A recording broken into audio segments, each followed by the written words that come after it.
So ito guys ay magagamit natin to sa mga mahilig maghugas dyan na katulad ko. What? Ayan. So ito guys, ito siya.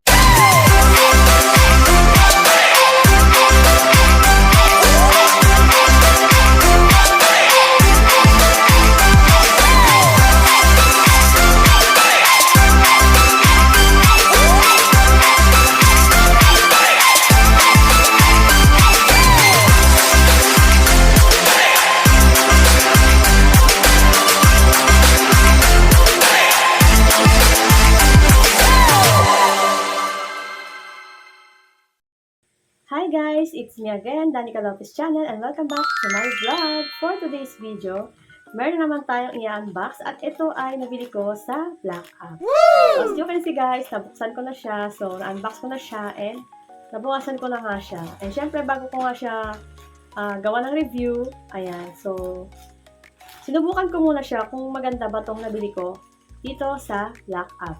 So papakita ko na nga siya sa inyo guys. So ito guys ay magagamit natin to sa mga mahilig maghugas dyan na katulad ko. What? Ayan. So ito guys, ito siya. Ayan. So ito nga siya yung sponge. So ayan nga, kita nyo dito sa likod ay hindi siya magaspang at medyo malambot lang siya. So dito naman sa harap ay manipis siya. Ayan. Kumpara nyo sa mga usual na branded na sponge. Ayan. So ito guys ay pinapalitan namin every 3 days. Ayan, so sinubukan ko muna siya. So, maganda siya guys kung meron kayong mga kaldero or kaserola or kawali na ceramic. So, eto guys, hindi siya makakasira ng inyong mga kawali or kaldero or kaserola. So, ito guys, binili ko to ng 10 piraso. At dahil meron silang promo, naging 20 pieces siya. So, buy 10, take 10. So, bibilangin natin siya kung ilan. So, nabawasan na nga natin siya ng dalawa. So, dapat ito ay 18 pieces. 2, 4,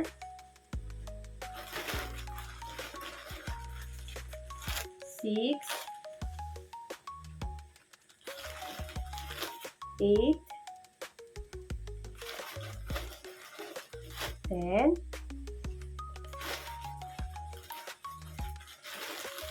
12,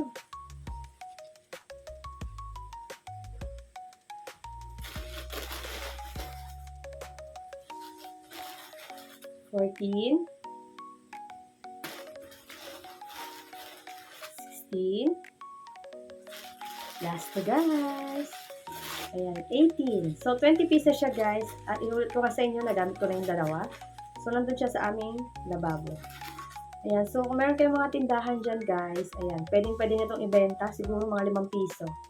Ayan, so alam niyo ba guys, napakamahal na nito sa mall, yung mga sponge ngayon. Umabot siya ng 50 pesos. And sa tindahan guys, nabibili ko siya ng 25 pesos. Pero medyo makapal yun. So, ito, pwede nito ibenta ng 5 or 10 pesos. Ayan. Di ba? Malaki patubo niya. Ayan. Lagay natin siya ulit dito kasi wala kami lagayan. So, ayan. Sa mga masakit pag maghugas na kagalit. Ayan. Ayan natin ito. Sponge. Ayan. So, maganda siya guys. Promise. Ayan. So, guys, tapos na ang ating pag-unboxing. So, maraming salamat sa inyong panonood. And don't forget to like, share, and subscribe to my YouTube channel. And syempre, i-click nyo na rin ang notification bell para lagi kayong updated sa aking mga susunod na uploaded videos. Hanggang dito na lang. Thank you for watching. Bye!